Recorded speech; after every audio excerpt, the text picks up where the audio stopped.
esta breve serie de reflexiones sobre las grandes tendencias de nuestra historia, empezamos hablando de los pueblos originarios, pero también hablamos de la conquista a rasgos generales y sobre todo dentro de la conquista las instituciones que fue creando el imperio colonial español. Pero también tenemos que hablar de la resistencia. Antes de acercarnos a la etapa revolucionaria, la conquista, la opresión generó 300 años de confrontaciones sociales, de lucha de clases, que no podemos olvidar como antecedentes. En primer lugar, los pueblos originarios, lógicamente, resistieron. Y podemos hablar de la resistencia de territorios invictos, como el Arauco, en el sur de Chile, hasta los levantamientos del siglo XVIII, que en Perú encabezó Tupac Amaru, con Micaela Bastidas, y aún más radical el levantamiento de Túpac Katari en el Alto Perú, donde se destacó una mujer formidable, guerrera, que fue Bertolina Sisa. Levantamientos de los pueblos originarios. Desde luego, como vino la trata, también hubo resistencia afroamericana. La esclavitud generó estrategias de resistencia muy diversas, desde la resistencia cultural, desde la memoria soplada por las madres en los niños pequeños africanos para que no olvidaran su origen, para que no olvidaran su lengua, a pesar de la persecución, hasta la ocupación de territorios liberados, como los quilombos en Brasil o los palenques cerca de Cartagena de Indias y en el altiplano cundiboyacense. Es decir, los africanos también crearon territorios liberados. Y la resistencia de los afroamericanos llega a su síntesis mayor en 1803 con la independencia de Haití, el primer estado conducido por los esclavizados que se liberan a sí mismos. Tenemos la resistencia de los pueblos originarios, tenemos la resistencia de los afroamericanos, tenemos lógicamente confluencias en los quilombos, en torno a Zumbidos Palmares, por ejemplo, había muchos indios también, y también muchos criollos humildes que hacían la opción del quilombo. Pero había otras formas de resistencia, y creo que vale la pena entender, porque si no, no entendemos la compleja dialéctica del proceso independentista. Estaban los masones de América, es decir, gente librepensadora, en una percepción que habían tenido en Europa de que el gobierno no tenía que ser de los aristócratas, sino del intelecto, de los cultos, y los masones en América estaban convencidos de que había que romper los lazos con la España feudal. Ya no era feudal, pero ellos lo consideraban así, la España de los reyes y de la Inquisición y del monopolio comercial, porque el concepto masónico de libertad fundamentalmente tiene dos componentes, la libertad de comercio y la libertad de pensamiento. O sea que los masones se enfrentaban sobre todo conspirativamente a la Inquisición, que era la lupa que había puesto la Iglesia oficial para perseguir el libre pensamiento. Pero también los masones en América, defensores del libre comercio, conspiradores por la independencia, antes de que los pueblos se lo plantearan, ya los masones estaban planteando la independencia, los masones también estaban muy preocupados porque no se repitiera Haití, porque no hubiera pardocracias en América, que el elemento inculto, el elemento popular, tomara el poder y gobernara como Haití. Ellos, por mandato divino del Supremo Arquitecto, según sus creencias, tenían que establecer el gobierno de los inspirados, de los cultos, de los que entendían los rituales secretos que ellos mismos practicaban en esa organización que en ese momento era secreta, después pasó a ser discreta, pero que fundamentalmente apuntó hacia la independencia. Grandes líderes de América fueron inspirados por el pensamiento masón, incluyendo Miranda y Bolívar. Queda un tercer elemento de resistencia y un cuarto elemento que tenemos que pensar también.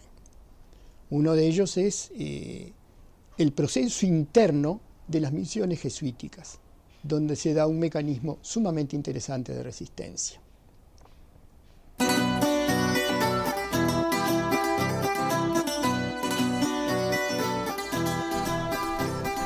Las misiones jesuíticas, asunto serio y muy importante en todo lo que pasó después en América Latina. La Compañía de Jesús, una compañía de monjes guerreros, un poco en el estilo de los templarios en la época de las cruzadas, llegan cerrando filas en torno al Papa. Pero estos jóvenes, muchos de ellos egresados de las primeras universidades, 20, 25 años de edad, metidos en el colectivismo agrario de las misiones, empiezan a leer distinto hasta el Evangelio, están muy lejos del Vaticano y muy cerca de los pueblos.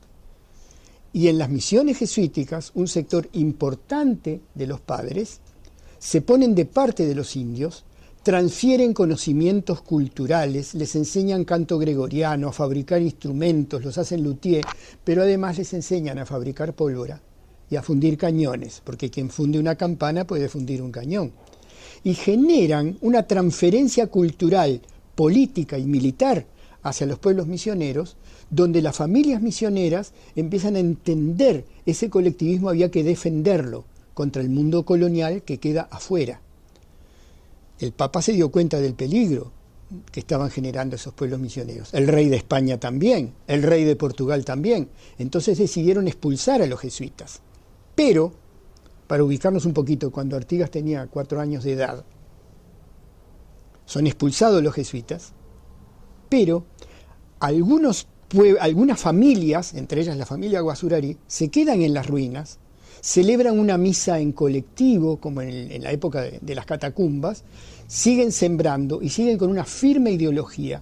Y esa gente que se mantiene como pueblos misioneros en las ruinas de las misiones, van a ser los grandes organizadores de la guerra guaranítica, de Andresito en las misiones orientales y del Paraguay, y de Juana Azurduy en las misiones bolivianas jesuíticas, que también habían sido expulsados. Pero todavía, además de la resistencia natural de los pueblos, además de la previsión masónica de la independencia, además del complejo mundo misionero que se parte en dos, y una parte de ellas va a integrarse a la revolución, tenemos el caso muy peculiar, no único, pero muy peculiar, de la vaquería.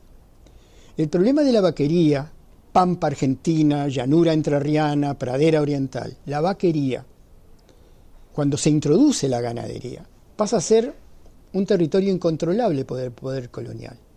El poder colonial puede controlar las plantaciones de café, de banana, las minas, porque el mineral y las plantaciones no caminan. Pero una nueva riqueza, el ganado, que tiene la mala costumbre de caminar, en una pradera y en una pampa donde no hay alambrados, es una riqueza que pasa a ser incontrolable. Y esa riqueza incontrolable genera un espacio de libertad enorme donde gente de origen indio, gente prófuga de origen africano y criollos pobres generan un colectivismo difuso totalmente de espaldas a la ley colonial. En vano, el gobierno de Montevideo publica un bando prohibiendo que se saquen cueros por la costa atlántica. A cada bando del poder colonial, un contrabando. Las vacas las sacan igual, el cuero lo sacan igual, el cebo lo sacan igual. Y ese mundo gaucho, ese colectivismo difuso, crea una cultura muy especial, incluso un sincretismo religioso sumamente interesante. A veces pensamos el sincretismo de esta época como una imposición. No. Si yo soy paisano y soy de origen negro y el de al lado me dice que él adora a un hombre que fue crucificado por el poder y que tiene y le rezan muchos, yo digo, préstame el crucifijo porque yo también le voy a rezar a él.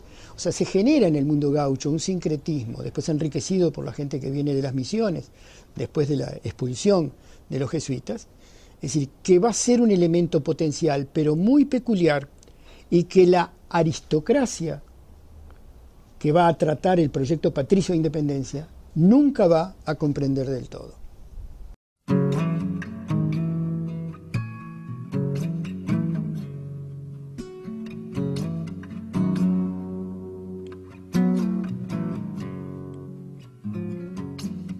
Creo que estos elementos nos van a permitir entender mejor las grandes tendencias, incluso las contradicciones internas, cuando empieza la gesta de independencia, que va de 1803 hasta la independencia de Cuba en 1903.